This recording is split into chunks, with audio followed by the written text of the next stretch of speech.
Most time our politicians just bring in policies too, for sure. Incidentally, we have several more stories. The legislature was carefully crafted to 22.2% inflation rates as of April this year. What does that say about where we are as a country? I think Nigeria has resorted to being resilient. Before you call a police station, before they even leave, they'll take permission from I don't think there's really anything on ground to improve. We struggled as a strike. The Minister of Education volunteered and said, give me 2 weeks. It was a lie. The president never gave me any deadline.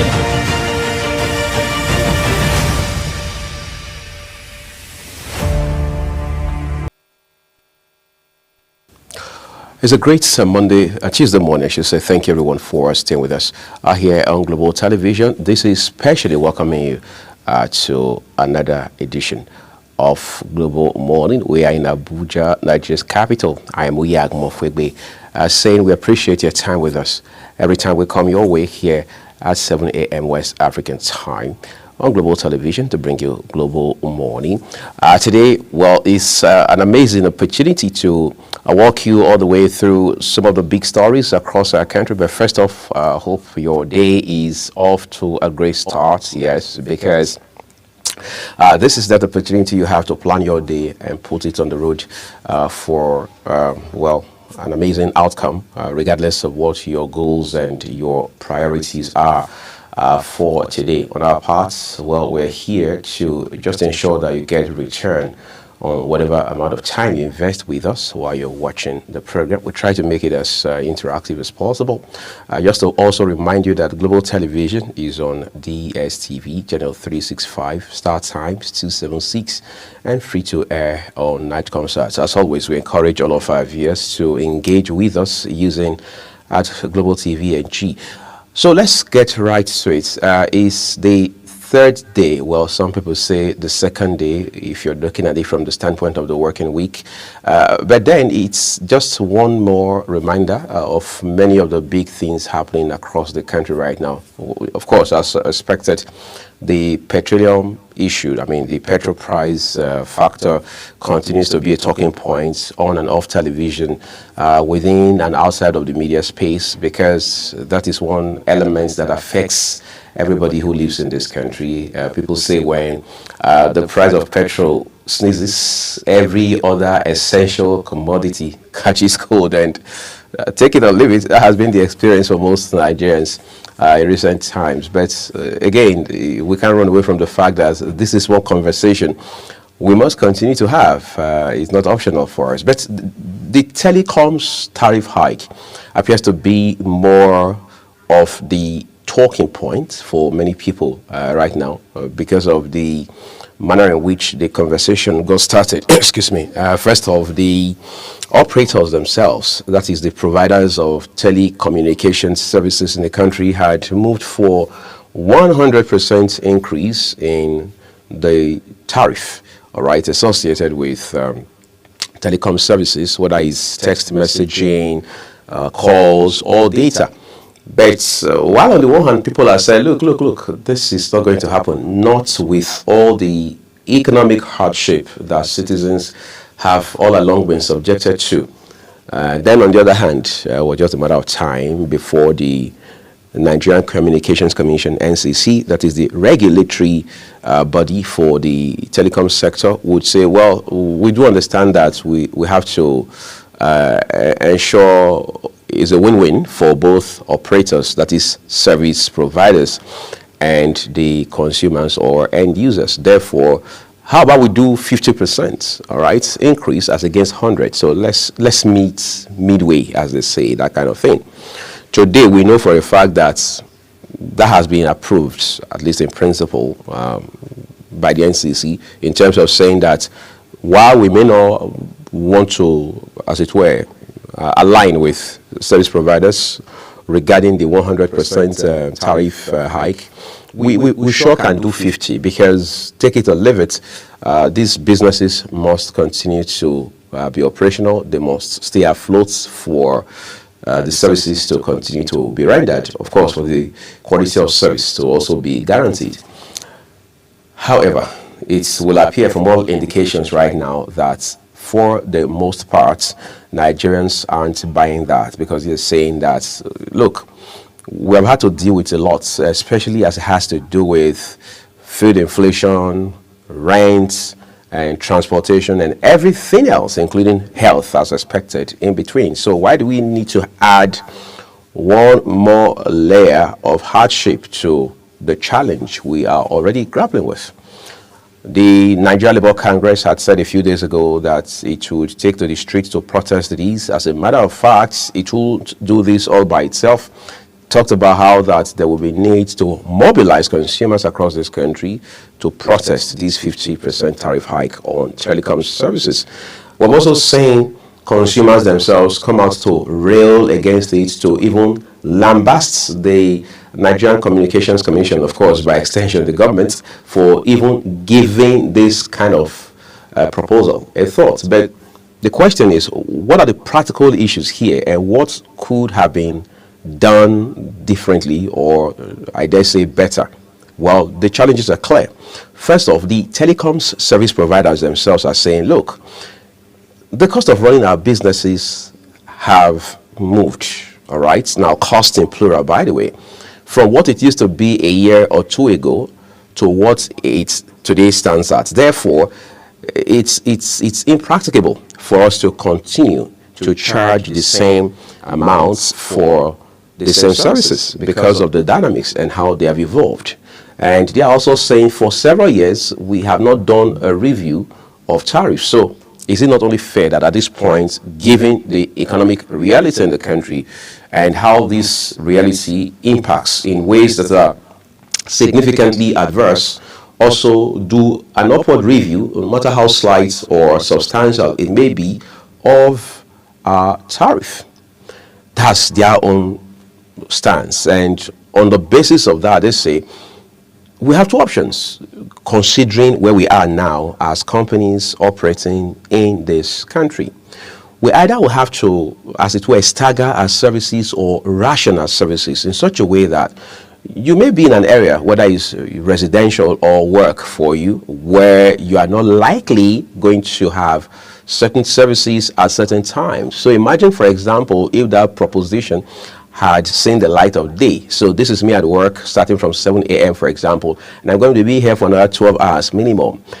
And then I'm told that, I will only enjoy data service for only 6 hours of that 12-hour stretch. So the question is, what happens if I need to use the internet within the frame of the other 6-hour period where my service would have dropped, for example? So that was one option, because they were saying that, as we say, they can't kill themselves. We have to make do of what we have. We have to make the most of the resources and opportunities available to us. That's one option.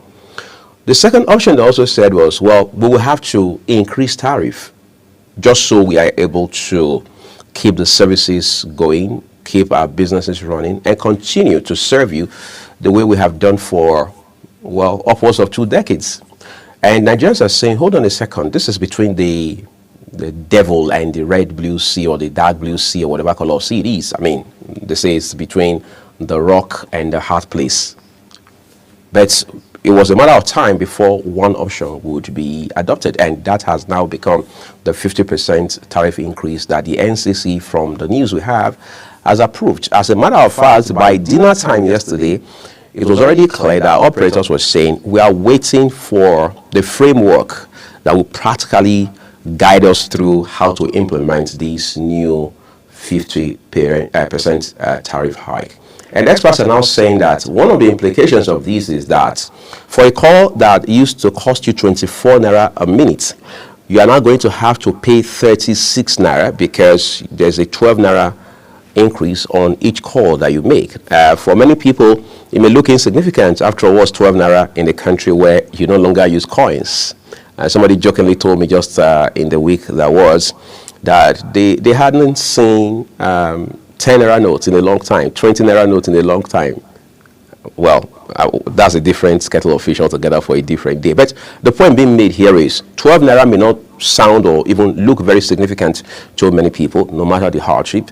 But it isn't just so much about the 12 naira, I mean, giving this analogy I just cited, as a factor. It is more of volume. So imagine if you are somebody who makes a lot of calls, maybe on account of your business, your kind of work, and what have you, and then you have to make, let's say, 350 calls in a week. When I mean 350 calls, we're looking at your call bundle. That is, say, within your work week, you're making calls cumulatively to the tune of 350 minutes. And then you say, let's do the math for a second. 350 minute calls times 12 naira, that's for 1 week, just for example. And then times 1 month, and then times 12 years. 1 year, which is 12 months, by the way. So those are the factors that people are looking at, especially those who are doing the economics of this very point where we are at right now between the telecom service providers and the NCC, the regulator. Again, it comes down to one thing, the idea that when two elephants fight, because in this case, metaphorically, the telecoms providers themselves, the service providers and the NCC have become some sort of, for want of better words, two big elephants fighting, well, even though they are actually not fighting, and the consumer, that is the Nigerian, is the one who has to pay the price, because that's how it works in basic economics. The price must land somewhere, and that is always in front, right in the very front of the person who uses that service or patronizes that product. So much to say about this, because it is a big conversation on the program today. How about we take a break real quick? When we return, it will be time to bring you big headlines from across our national dailies.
Global Morning is your top morning show here on Global Television.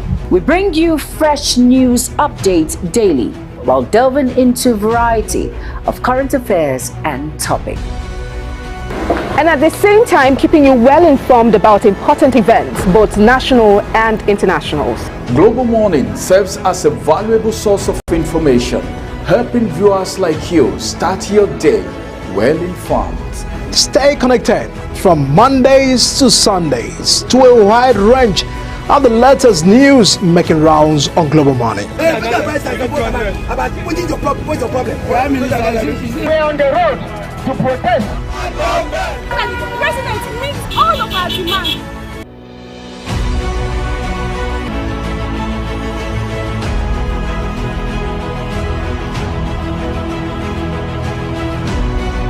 This is Global Morning.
All right. You know we don't do solo on this program, right? Yes, I opened solo, but nothing like when you have company. That's just my way of saying that Queen Agaba is on Tuesday's edition of Global Morning. Yay! I'm always excited. I'm excited to be here. Queen, it's good to see you. It's good to see you too. You look dapper like today's your wedding day again. Well, I think my wife has to be dragged into this conversation at this point. All right, let's turn to the papers for you, everyone. We begin with the Punch newspaper real quick. The star headline here tells us Afenifere can others push or oppose push for Sharia in Southwest. That headline has got one rider with it here that says regional focus. Let's see that for you. It says regional focus should be on deaths, not religion, says Yoruba group Muslims, Christians differ. Then if we take it a notch higher here, top left corner with a picture of the embattled interim chairman of the People's Democratic Party, Ambassador Damagun here. The headline reads, PDP crisis, uncertainty as NWC members shun Southeast meeting.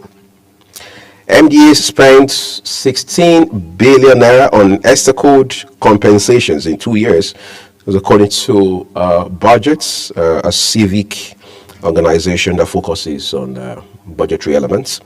At top right, again, the controversial, embattled, and former Speaker of Lagos State House of Assembly, who, as of yesterday, kept maintaining that he's still the Speaker of the House, and that those who actually are with the current Speaker, or as it were, well, like you said, those who impeached him, they are not members of the House of Assembly. And people are now saying, can we have a list of those who actually are members of the House of Assembly? I'm talking about Mudashiru Obasa, whose fraud impeachment, we are told, will commence once the Lagos State House of Assembly resumes real soon. Okay, here it says Nati EFCC collaborates to recover $6 billion, 66 billion naira crude proceeds. We're still talking about remittances from sales of crude oil. National Conference, FG restates commitments to better Nigeria. Farotimi, Afenifere Obi hailed Afe Babalola for withdrawing defamation suit. Gospel singer pleads not guilty to killing Nasarawa copper. Dangote refinery to receive 12 million barrels U.S. crude. That's according to reports. This Timilane, hopefully I pronounced his name correctly, the gospel singer who now we are told has pleaded not guilty to killing Nasarawa copper. A lady we were told had been his girlfriend the entire time. And he there was a video out there where he said he doesn't have any regrets. Right. That she was cheating on him. That's his claim. Yeah, that's his claim. And lawyers are really doing a great job with all of these back and forth. I think they put in a lot of effort, for someone to come plead not guilty. After you had obviously said categorically that you had no regrets, more like saying if I had my way, I'll do it the same. Do it again, and then you plead not guilty. I wonder this, that kind of work that must have rewiring and I don't know. Maybe re-engineering? Or is this what they call reverse engineering? I really don't know. Ooh, that's interesting to know. Well, I think this is where due diligence becomes very vital. Yes. All right, the law enforcement must do their work and do it thoroughly in such a way that this does not become one more bad example. We can't continue to have situations where a lady goes out all of a sudden, we can't account for her whereabouts. That lady may be your sister, your daughter, your cousin, your colleague, your friend, your neighbor, whatever, but these are human lives ultimately, regardless of whether or not they are related to you. And for a young woman like this, who had, unequivocally said that he did it, and that no regret. Exactly, that action was prompted by the fact that he found she was cheating on him, and then just a few days later, or maybe a couple of weeks later, does 360 on the entire country and says, well, I'm not guilty, I never did it, and blah, blah, blah. So the question now is, amongst other things, how much of evidence do we have against him to prove it? Because Queen and I can spend the entire day here talking back and forth. In the final analysis, it is the volume preponderance of evidence, as they say, that prosecution brings to court that will determine the fate of this young man, whether you like it or not. These are not issues of sentiments or biases, but whatever happens, regardless of how this pans out, Nigerians will continue to be agitated about these kind of dastardly acts. Absolutely. I mean, regardless of the outcome. Yes, just to mention, how much more evidence do we need? I mean, for someone to have unequivocally said that he did what he did and he has no regrets, and then he was caught red-handed. We had video evidences, pictures, evidences as well of his house with the lady chopped into bits, many pieces. How is it possible that this kind of person evades justice or just comes up and pleads not guilty and then, he's, let off? How is that possible? I mean, how did his lawyer look like in court? So how did... I'm trying to, Okay, I don't understand this law thing. I don't know if we should get a lawyer to join us this morning, but I'm not a lawyer apparently. However, what I do know is they say in law that you are innocent until you are proven guilty. At least that's the law in Nigeria. Unless you're caught red-handed and evidence is... that is not in court yet. All right, you have to bring that evidence to court, right? Because as it stands now, a lot of persons, I mean, in the eye of the law, it's still your word against my word, all right, until you get to court. And that's why you realize that prosecution must do a thorough job with this. It's not enough for you to have the evidence, but presentation of that evidence is even more critical.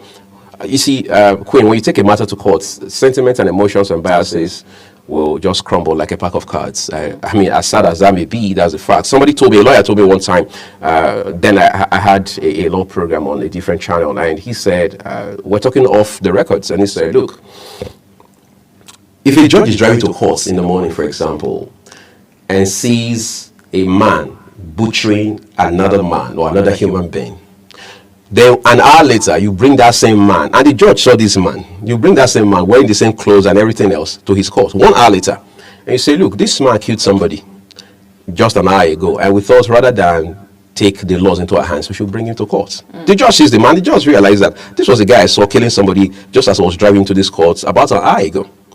The judge will still make you subject that man to thorough investigation, and you must bring facts. If you can't present facts, the judge will allow that man go. Because the judge knows more than the rest of us that you can't bank on emotions, and he can be a judge. He can be a judge in his own cause, unless you have to recuse yourself and step down.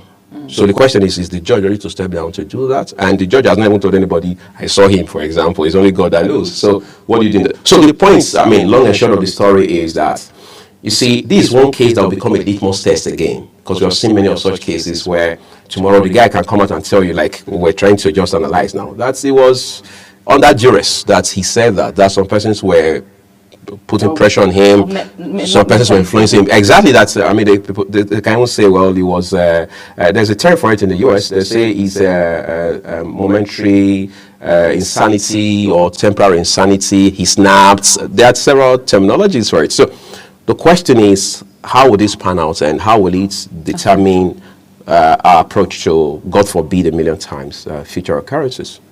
We hope that there are no future occurrences, but this is sad. Yeah. Okay, well, let's turn to other papers real quick. That's all we have from The Punch. The Guardian is next, and Queen Agaba has those details for us. Okay, let's look at the Guardian newspaper right here. On the front page of the Guardian, we have big story, Trump's presidency, U.S. aid suspension may cost Nigeria $1 billion in health, funding, and others yearly. We also have Shetima blames democratic failure in Africa on complex pressures. You find that story on page 5 of the Guardian newspaper. EU tells ECOWAS, find new ways to coexist with Burkina Faso, Mali, and Niger. Tijaniya Maulud, police insist terrorists escaped to Cameroon. IEDs recovered in Kano on Saturday, if I'm not mistaken, or thereabout. There were reports, police reports indicating a planned terrorist attack in Kano State. And I think we had issues with the, I think royal fathers in Kano and the police officers saying that they carried out, they went ahead to, carry out Tijaniya Maulud, the prayers or something like that, despite reports of, planned terrorist attack, and in an ideal sense, it's expected that some of these activities that will require people coming out in mass would be halted because of such speculations or reports by the police to ensure that there's safety. But they went ahead to carry it out, and now the police are saying that these terrorists must have escaped, because since they had the report of a planned attack, they should have been able to mount their guards and know where to apprehend these terrorists. But here they're saying that the terrorists escaped through Cameroon. I wonder, but we're supposed to have security personnel in the borders or something. Well, they say our borders are porous. One time they said over 120, border leakages, so to say. So you never can tell. Well, road crashes claim 5,421 lives in 2022, 2024, up by 7%. 2027, more hurdles for opposition as Obi rejects coalition. PDP crisis deepening. And then we have how Oni prevailed on Babalola to drop defamation case against Farotimi. Well, these are the stories we have on the front page of The Guardian. There had been speculations that the PDP will form a coalition with the Labour Party. I beg your pardon. The Labour Party will form a coalition. Yes, true. The PDP will form a coalition with the Labour Party towards 2027. Towards 2027 to have a stronger ground towards the election. But now Peter Obi is saying that he's not going to be a part of that coalition, and we know that Peter Obi is, one of the reasons why people would want to vote for the PDP or the Labour Party if there's going to be a coalition. And the foreman right here is saying that he's not in support of a coalition. And so the crisis... Queen, I don't know why I feel like this is a clap back from Obi. I mean, just on the lighter note, because we also heard in 2022 going into 2023, the idea that, well, the NNPP and, of course, the NNPP of Rabiu Kwankwaso, all right, former governor of Kano State, would team up, so to speak, with the Labour Party by way of saying, let's have an amalgamation of some kind. Hopefully other parties will join and we just put together a formidable political party against the APC as everything else. But then the former Kano State governor, Engineer Rabiu Musa Kwankwaso, came out and said that sort of coalition was never going to happen, because he said, by every standard, he is not just eminently qualified to be Nigeria's president, but he was even more qualified than the former Anambra State governor, talking about the person of Peter Gregory Obi. In fact, one of the things he said was that he had been a governor 2 terms, he had been a senator, he had been a minister, and Obi has not had those portfolios. All right. Of course, he has also been very successful in business as well. He has had professional life and everything else, public service and what have you. Therefore, he couldn't imagine himself becoming, as they say in the military, to IC. All right, but now it will appear tables have turned, and even within the Labour Party, the dynamics have drastically changed as well. Some persons are now saying, hold on a second, is it not possible that Peter Obi will leave the Labour Party just before the 2027 general election, given the internal crisis they also are grappling with? Look at the Abure faction of the party. Look at the Peter Obi end of it, which of course aligns squarely with the only governor that the Labour Party has, talking about Governor Alex Oti of Abia State and all of that. Of course, they had also done their own convention in Umuahia the other time when Anandi Usman emerged as the interim chairman of the party, or Kedika chairman, or whatever the nomenclature may be. And the Abure faction, of course, had been in court, and today we understand that he is the de facto chairman, or national chairman of the party, and all of that. Abure has had, if you like, a litany of controversies around him, including some that have now culminated in litigation and what have you. The essence of this is to say that the Labour Party too is not in its best place as a political entity, just like the PDP, just like the APC. Some people are even saying the APC is in a better place overall than all other political parties in terms of, competitive advantage of any kind, or in terms of internal cohesion and all of that, not just about numbers. So these are factors that will play out now and going into the election in 2027.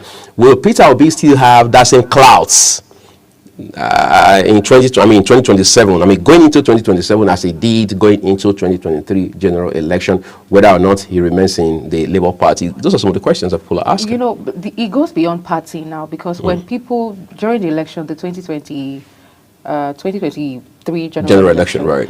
It wasn't about the party. It was about the brand. It was about the brand, the person, right? You know, and if you notice, I think if Peter will be okay, the party to an extent, people consider the party because it was a different breed from the regular, the conventional, you know, APC, PDP party that we had, you know, and this was different.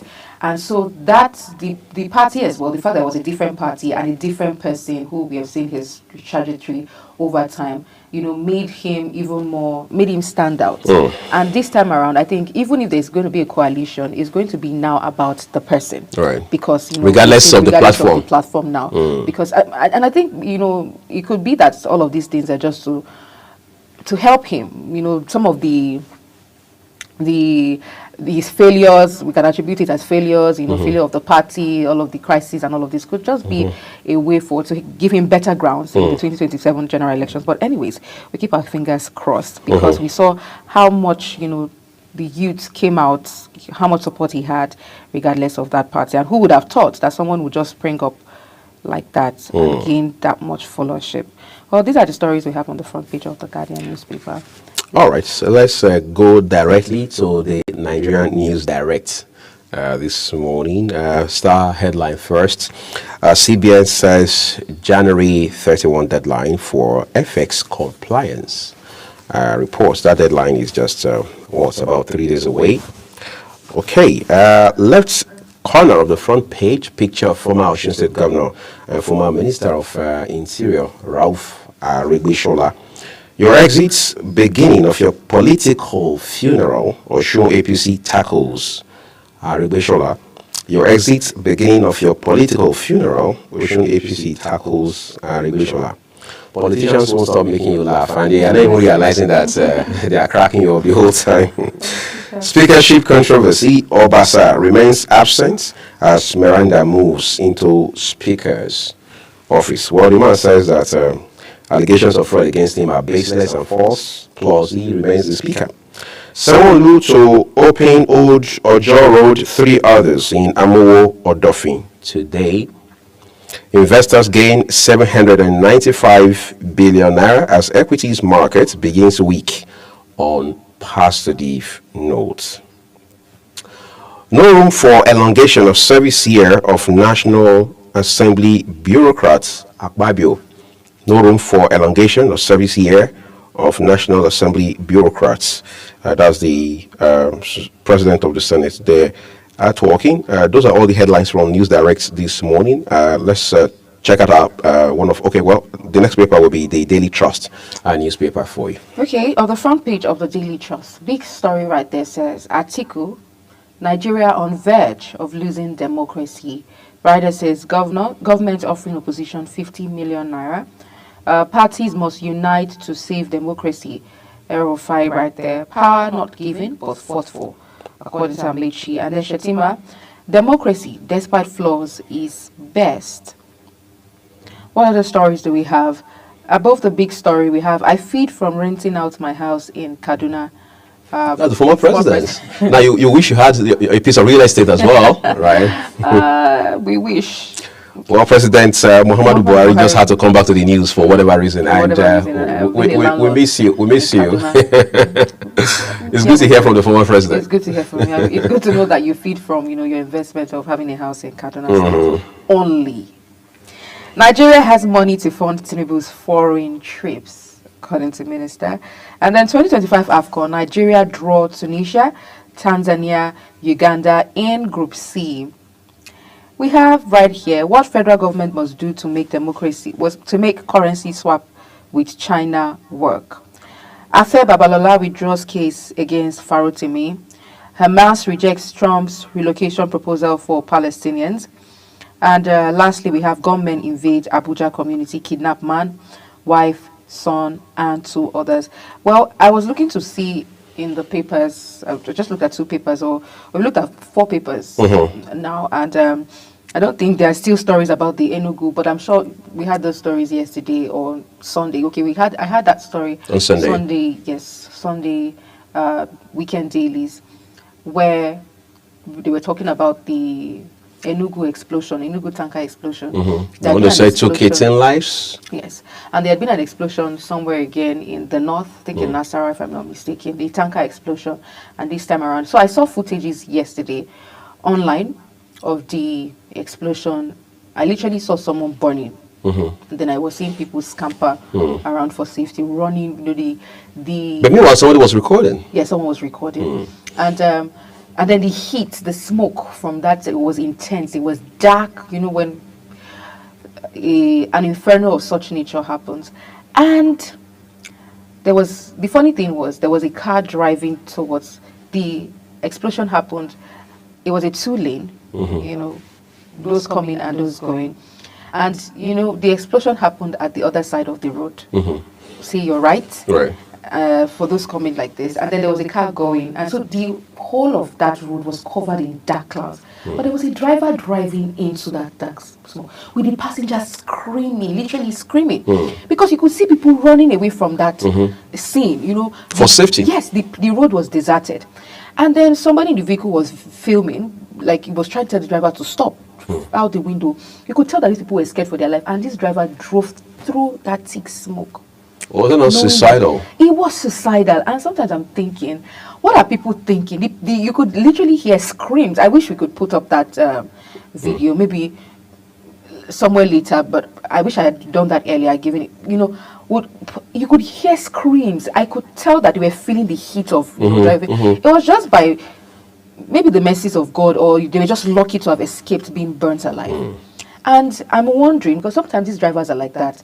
The people that we entrust our lives in, they are careless. That was pure carelessness, negligence on the part of the driver. What was he thinking? Right. That he was, and vehicles are inflammable. He has fuel in his vehicle, and in that thick, it was just by the side, then the other lane, and then you could tell the heat and everything. It was just. And you had human beings in your vehicle. You had human beings. Drivers, let's try to be careful and then if something had gone wrong in that process, we say government. Exactly. Say government. Let's also be cautious and careful. And he wouldn't stop at that because there were people willing to stop. Right. And he wouldn't stop. He was, driving through. So you're asking yourself, what was the agenda for the driver? Exactly. What was it? Are you a suicide bomber?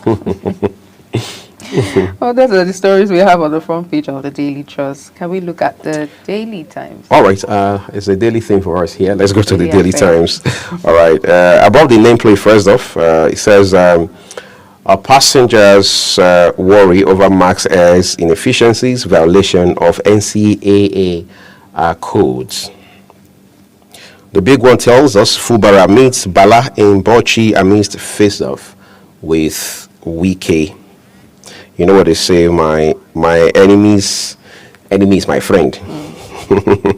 EFCC Nati collaborates to recover stolen $6 billion, 68 billion naira. Nigerian journalists decry rising costs of living hardship. Of course, it's a basbos that has become breakfast now. Nigeria was European Trade Associations. Nigeria was European Free Trade. Nigeria woos, I should say. Nigeria woos European Free Trade Associations. That's a courtesy of the Vice President Kashif Shettima. Investors gain 794 billion naira as market rebounds with 1.22% week on week. That's some good news for investors there. At the very foot of the paper, Bauchi Works Commissioner towards ongoing road projects seeks more support for Governor Bala. All right, not so much on the front page of the Daily Times today. However, we have consolation coming from the Daily Independent, which is incidentally our last paper. Yes, on the front page of the Daily Independent. Okay, we actually have The Nation and then we have New Telegraph. So the Daily. All right, let's go to those. The Daily Independent right here says, big story says, again, PDP crisis escalates as NWC members clash. We also have Nigerians will soon reap benefits of current hardship. According to the Vice President, Kashim Shettima says that Nigerians should be hopeful. Because the cycle has not ended. We're hopeful, fingers crossed. We also have Switzerland return of $321 million, strengthened bond with Nigeria. Why we are negotiating with bandits by Kaduna Governor. CBN set to strengthen ethical practices and curb financial risk with FX code. Federal government vows to eliminate neglected tropical diseases by 2030. NAITI collaborates with EFCC to recover $6 billion, 66 billion naira from oil sector. And then withdrawal of suit against Farotimi. Afenifere Obi commend Babalola for respecting Oni and Obas. Oni and Obas. Your removal was proper, ex-Lagos speaker tells Obasa. Akpabio condemns sit-tight syndrome in NAS bureaucracy. These are the stories we have on the front page of the Daily Independent. I just want to add, we must have seen this in other papers, but I want to talk about it. The laying of curses on the people of Benin who would dare to use the okuku. You must have seen that video of the Oba of Benin alongside some priestess and priests of the land. You know, I just feel it's important to talk about it because you are from Benin. Even though I was in the video. Even though you were not in the video, neither were you recording. And you most likely will be familiar, accustomed with the tradition, custom, significances of certain attires and all of that. And so I'm asking, when I saw that video, I I didn't watch through, but you know, as explained in the news, the Oba has laid curses on people who would wear the okuku hairstyle for women, which I think, and then hold the staff. I think there's something is called eben or something. Eben, yes. Eben, Adan. That is scepter. Yeah, the scepter. Yes, and this is the outfit, right here. And I think it really looks really good. I see it a lot. Like for people who do birthdays, traditional weddings. Yes, they love to. Very particular popular for weddings. For weddings, and I really like it. I think it signifies culture and all of that. But the Oba of Benin now says that, you know, you can no longer wear this. But I'm wondering why, as he says that it's for royalties.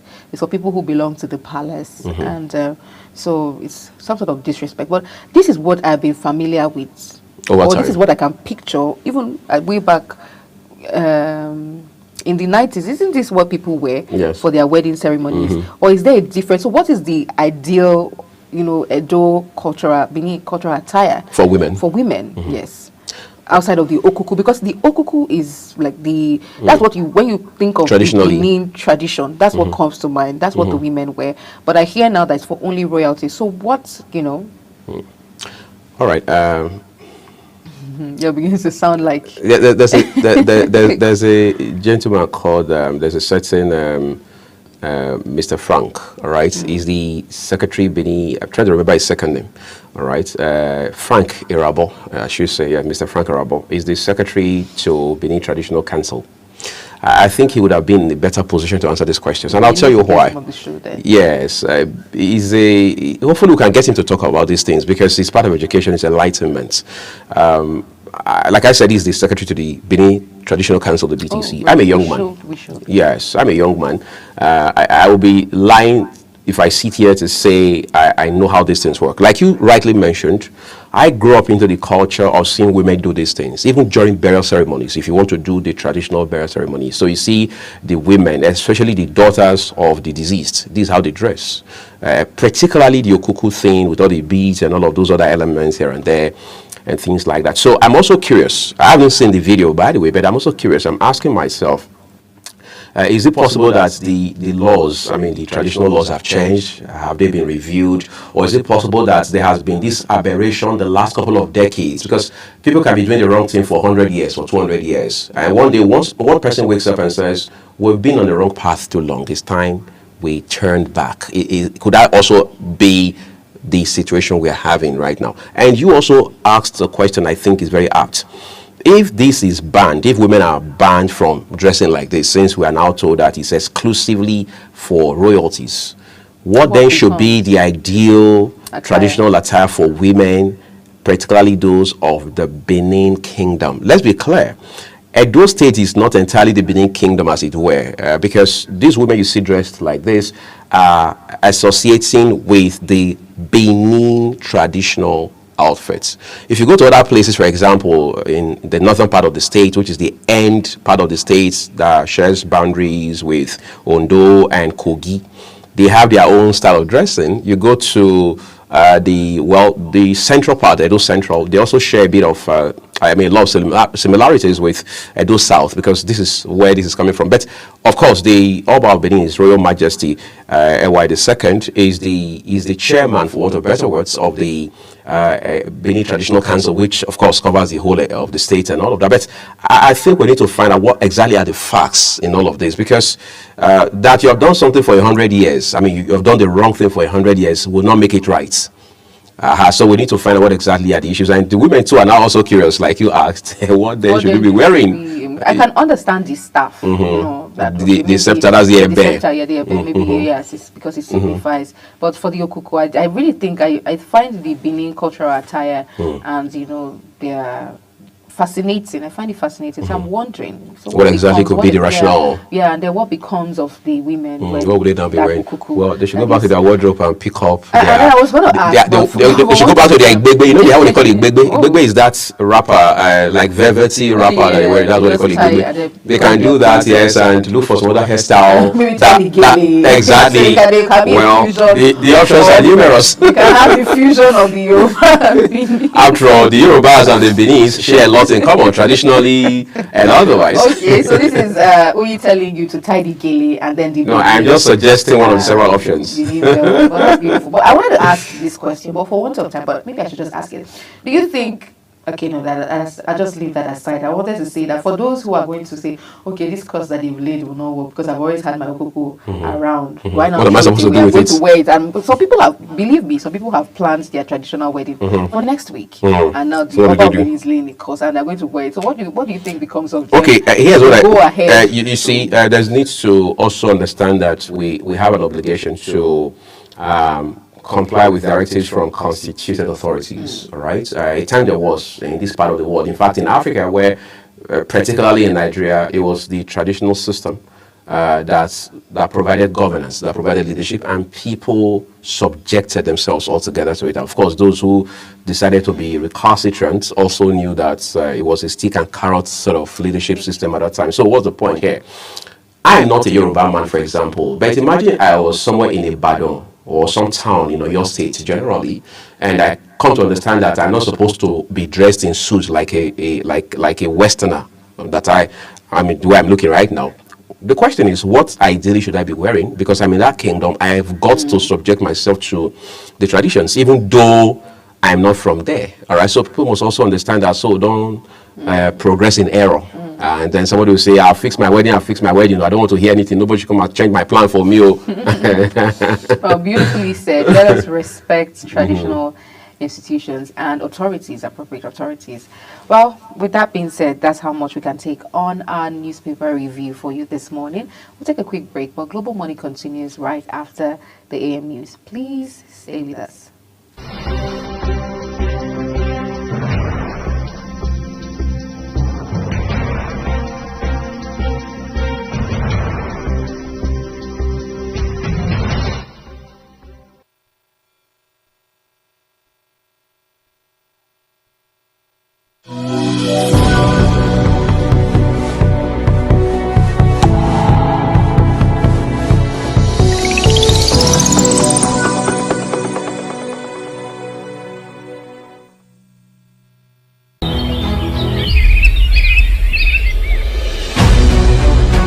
Global Morning is your top morning show here on Global Television. We bring you fresh news updates daily while delving into a variety of current affairs and topics.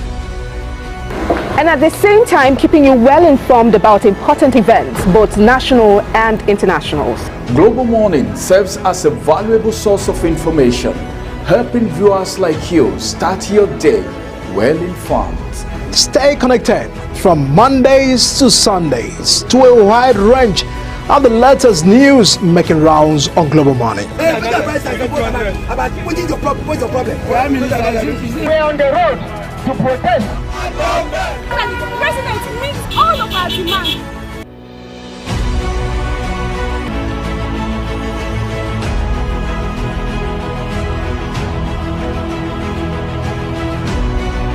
This is Global Morning.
welcome to all our viewers in Nigeria and to the Global AM News. Coming to you live from the nation's capital, Abuja. A quick reminder that Global Television is on DSTV channel 365 and free to air on Night Concert. President of the Senate, Godswill Akpabio, has reaffirmed Nigeria's readiness to collaborate with Switzerland to drive innovation, diversify the economy, and create lasting opportunities for future generations. Akpabio highlighted Nigeria's position as Africa's largest economy and a member of the African Continental Free Trade Area, emphasizing the country's willingness to engage with the European Free Trade Association beyond traditional trade partnerships. The head of the European Union delegation to Nigeria and Economic Community of West African States, Ambassador Gater Minot, has called on ECOWAS to adopt a new approach in its dealings with Burkina Faso, Mali, and Niger, collectively known as the Alliance of Sahel States. Speaking in Abuja during a media briefing, Minot expressed the EU's regret over the withdrawal of the three nations from ECOWAS, emphasizing that regional integration is vital for prosperity and stability. President Bola Tinubu has commissioned multiple projects executed by Kogi State Governor Ahmed Ododo as part of the governor's one-year anniversary. The president was represented by Vice President Kashim Shettima, who arrived in company of APC National Chairman Dr. Umar Ganduje and Edo State Governor Monday Okpebolo. The project, first commissioned in the state as Zone 8 Zango Daji, Kaduna Junction Road and Zone 8 Crusher Road. Addressing the president's delegation, Governor Ododo says the project demonstrates his desire to improve the well-being of the people of Kogi State. The Federal Civil Service Commission has announced the commencement of its 2025 recruitment exercise for various positions across the Federal Civil Service. In a statement released and signed by the head of Press and Public Relations, Taiwo Hassan, the Commission invited eligible Nigerians to submit applications for available vacancies. Candidates are allowed to apply for only one position and must submit their applications before the deadline of Monday, March 10th, 2025. Speaker of the Lagos State House of Assembly, Mojisola Miranda, has officially moved into the Speaker's office at the Lagos State House of Assembly complex. Security around the Assembly complex was reportedly heightened ahead of the plenary session following speculations of a potential showdown in the House, as the former Speaker, Mudashiru Obasa, had claimed he remains the House Speaker. Obasa was replaced by Miranda after being removed by the majority of House members on January 13, 2025, following allegations of misconduct and financial misappropriation. The Federal Civil Service Commission has announced the commencement of its 2025 recruitment exercise for various positions across the Federal Civil Service. In a statement released and signed by the head of Press and Public Relations, Taiwo Hassan, the Commission invited eligible Nigerians to submit applications for available vacancies. Candidates are allowed to apply for only one position and must submit their application before the deadline of Monday, March 10, 2025. The federal government, through the National Office for Technology, Acquisition and Promotion, has successfully secured a total of 340 patent certificates for investors and researchers in Nigeria since 2010. This was announced by the Minister of the Federal Ministry of Innovation, Science and Technology, Uche Naji, during the official presentation of patent certificates to researchers and inventors in Abuja. In his keynote address, Naji emphasized the importance of intellectual property and innovation in driving the nation's industrialization and economic growth. In commemoration of the Data Privacy Week, the Accountability Lab Nigeria has organized a two-day workshop for Federal High Court judges, magistrates, and other legal practitioners aimed at drawing awareness to digital rights and the role of judiciary in their protection. Sharon Ajay completes the story. Digital rights are the human rights that apply to the digital world. They protect fundamental rights like freedom of expression, privacy, and access to information in the context of the internet, social media, and other digital technologies. The Accountability Lab Nigeria Country Director, OD Friday, stated that it is crucial to facilitate the conversation with the judges in order to raise awareness on digital rights and close the gap between the data protection rights and legal practitioners. Basically, we're having a digital rights innovation lab conversation. Basically, it looks at seeing how we can improve the conversation on digital rights on the National Data Protection Act and how citizens are able to uphold their rights and understand their rights when it comes to digital or data protection and data privacy. We are working together today with judges to create an understanding, to create a conversation where we are able to understand their role in protecting the freedom of expression in Nigeria, freedom of association, as it aligns with the current situation which we have seen in the digital ecosystem or the digital sphere. Digital gender media rights advocate Mojurayo Ogunlana expressed optimism and applauded the judges for their interest in and commitment to the cause of digital rights awareness. As a public speaker, one of the things I do is to assess my audience at every point in time. So you see that sometimes I take out time to say brainstorming. I do that deliberately to let them engage. But I see that normally judges will not engage in public fora like that. But the few that were engaging, you could see that they were listening very carefully. Even the ones that were not even addressing the topic as I was saying, they were listening and they were following. And again, we've already made up our minds that we will still share the slides with them, that they can even digest it. And also, what we have done now, we have raised questions that they will want to research on their own. The judiciary plays a crucial role in the protection of digital rights by interpreting and applying existing laws to the digital technologies. Sharon Ajay reporting for Global TV News.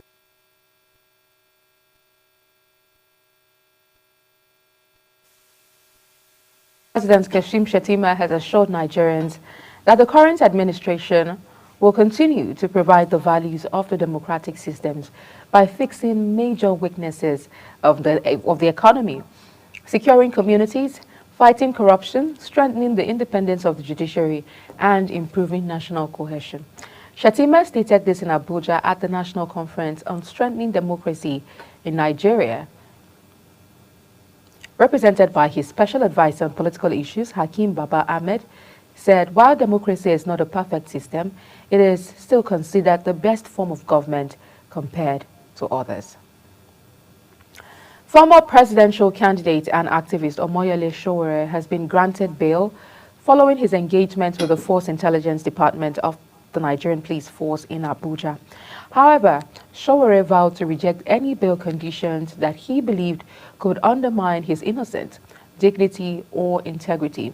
The activist was invited by the police for questioning after he uploaded a viral video alleging extortion by officers at a checkpoint in Lagos, as well as to address multiple allegations, including resisting and obstructing public offices, disobedience to lawful orders, cyber stalking, and actions allegedly intended to prevent arrest. The federal government has moved to establish a centralized and harmonized data bank with a unified platform that will consolidate all critical education data in Nigeria.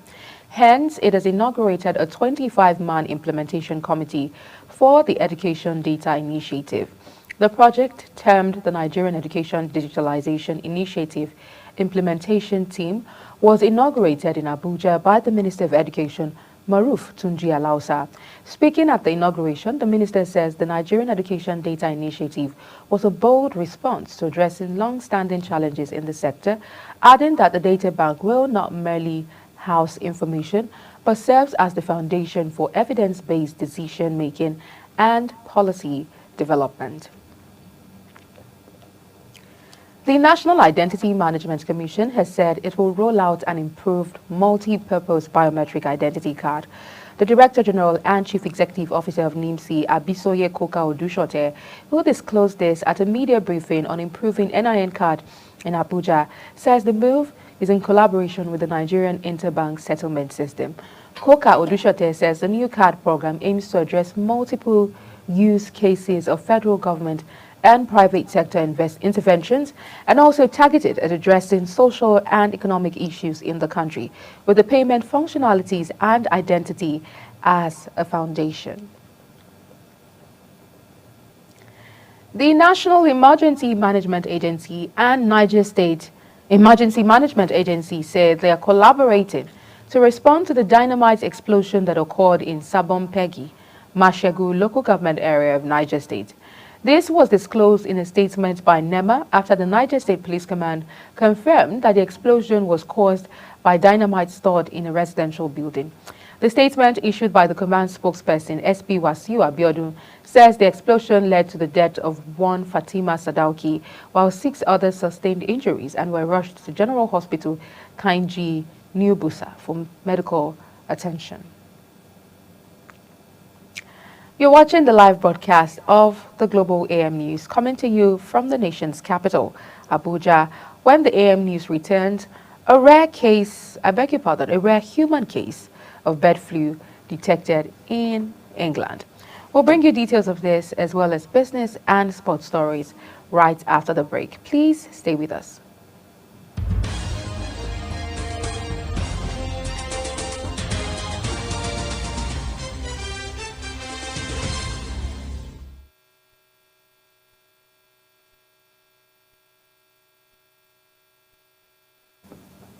Many thanks for staying with us.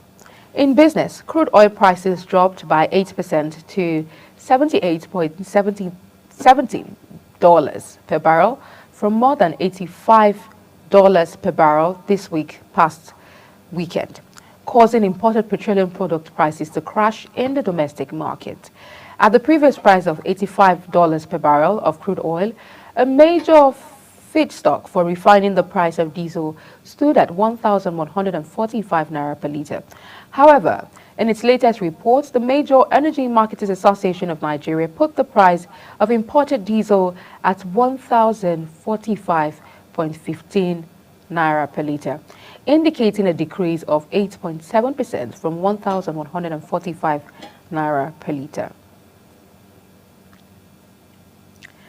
The Securities and Exchange Commission has pledged to intensify its oversight of capital market operators to ensure strict adherence to regulations and enhance investor confidence in Nigeria's financial system. Speaking at the office launch of Norem Berger Asset Management Limited at the 2025 Capital Market Outlook event in Abuja, the SEC Director General, Dr. Emomotimi Agama, reaffirmed the Commission's zero-tolerance policy for infractions and outlined key initiatives for the coming year. Agama announced that the SEC would prioritize risk-based supervision and closely monitor operators to ensure compliance.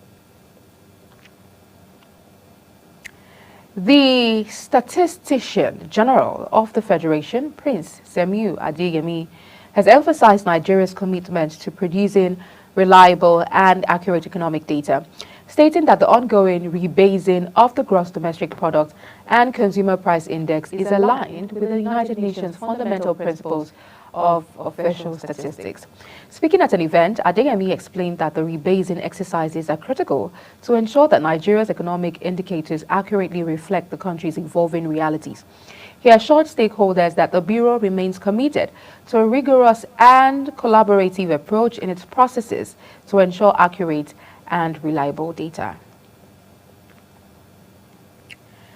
Telecommunications operators are awaiting detailed guidelines from the Nigerian Communications Commission to outline the specifics and framework required for implementing the controversial 50% tariff hike.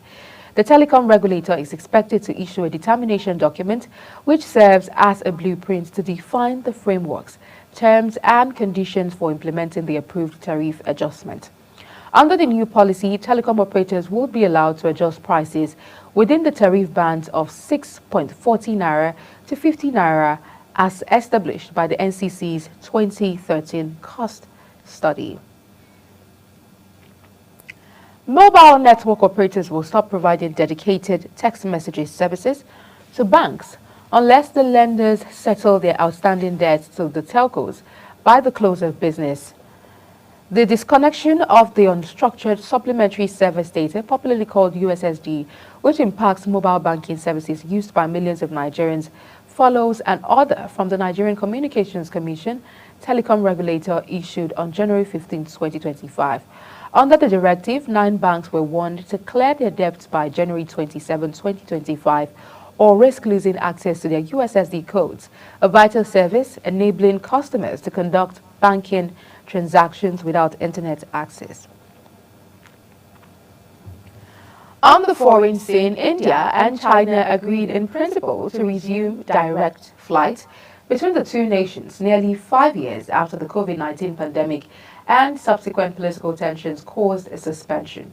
A statement from India's foreign ministry says the visit by a senior envoy to Beijing had led to an agreement in principle to resume direct air services between the two countries. Indian Foreign Ministry Secretary Vikram Misri's trip to the Chinese capital was one of the most senior official visits since a deadly Himalayan troop clash on the shared border in 2020 that severely strained relations. U.S. Defense Secretary Pete Hegseth says the military will keep assisting President Donald Trump's mass migrant deportations as he arrived for his first formal day of work at the Pentagon. Hegseth, confirmed by Republicans despite concerns over his inexperience and alleged record of heavy drinking and domestic violence, is one of Trump's most contested cabinet picks. A rare human case of bird flu has been detected in England. The UK Health and Security Agency announced on Monday. The agency says in a statement that the person acquired the infection on a farm where they had close and prolonged contact with a large number of infected birds. The risk of the wider public continues to be very low. The individual who caught the H5N1 infection in England's West Midlands is well and has been admitted to a high consequence infectious disease unit, UKHSA, it says in a statement. Masses of displaced Palestinians began streaming towards the north of the war-battered Gaza Strip after Israel and Hamas say they had reached a deal for the release of another 6 hostages. The breakthrough preserves a fragile ceasefire and paves the way for more hostage prisoner swaps under an agreement aimed at ending the more than 15-month conflict, which has devastated the Gaza Strip and displaced nearly all its residents. Israel had been preventing Palestinians from returning to their homes in northern Gaza, accusing Hamas of violating the terms of the truce, but Prime Minister Benjamin Netanyahu's office say late Sunday they would be allowed to pass after the new deal was reached. King Charles has traveled to Poland where he met with Holocaust survivors and say the act of remembering the evils of the past remains a vital task. Reports say this is a profound visit for him, with one aide describing it as a deeply personal pilgrimage. Back in the United Kingdom, Prime Minister Keir Starmer, who will join the Prince of Wales and survivors at the official commemorations in London to mark Holocaust Memorial Day, has renewed his commitment to ensure all schools teach pupils about the Holocaust, warning that society must make never again finally mean what it says. In sport, Super Eagles striker Victor Osimhen has launched a defamation lawsuit against Turkish journalist Tolga Bozduman, who accused him of assault following Galatasaray's dramatic 3-3 draw with Dynamo Kyiv 2 weeks ago. The 26-year-old Galatasaray forward, who has been in sensational form this season with 16 goals and 5 assists in 21 appearances, now faces scrutiny off the pitch amid growing controversy over the alleged incident. Bozduman had claimed that Osimhen became aggressive and punched him while he was attempting to take photos of the striker outside a venue. Morocco is set to host a huge celebration of football for the second time since 1988, and the ceremony is expected to feature the biggest names in African football history, such as Egyptians Essam El Hadray, Cameroon's Patrick Mboma, Tunisia's Aymen Matouti, and Ivory Coast's Javeho. CAF announced that the ceremony will feature a music show with top artists in the lineup, including Morocco's Hatim Amor, Congolese star Mata James, and the Moroccan music producer Red One. Spain's Euro 2024 winning coach Luis de la Fuente has extended his contract to 2028. The Spanish Football Federation made this known in a statement. It has agreed to renew its confidence in Luis de la Fuente, who will continue as national coach until after the European Championships in 2028. The 63-year-old has been in the post since 2022, guiding Spain to the Nations League title in 2023 and then to victory against England in the last year's Euro final. British heavyweight Dillian Whyte is targeting a trilogy fight with Anthony Joshua as he vows to retire his bitter rival. The heavyweight duo first clashed on the amateur circuit 16 years ago as a body snatcher claimed a points victory over novice Joshua, who hadn't long had his first contest when the pair met. The bitter feud was reignited in December 2015 when AJ captured the vacant British heavyweight title with an explosive 7th-round knockout victory over Whyte, who had rocked Joshua in the 2nd round before eventually suffering the first defeat of his professional career. And that's it on Global TV AM News. A quick reminder that Global Television is on DSTV channel 365, on StarTimes channel 276, and free to air on Nightcomsat. Kindly follow us across all social media platforms using at Global TV NG and other handles now showing on your screen. I am Queen Agaba. Thank you for watching and see you again.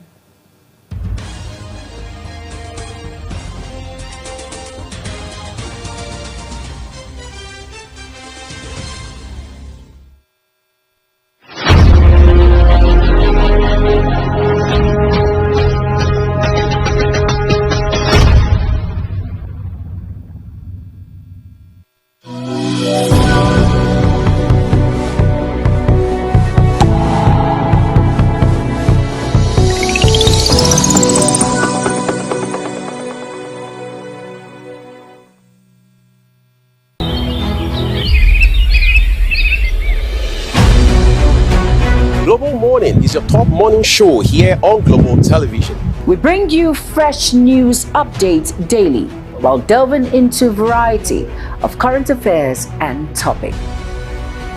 And at the same time, keeping you well informed about important events, both national and internationals. Global Morning serves as a valuable source of information, helping viewers like you start your day well informed. Stay connected from Mondays to Sundays to a wide range of the latest news making rounds on Global Morning. We're on the road to protest. The president meets all of our demands.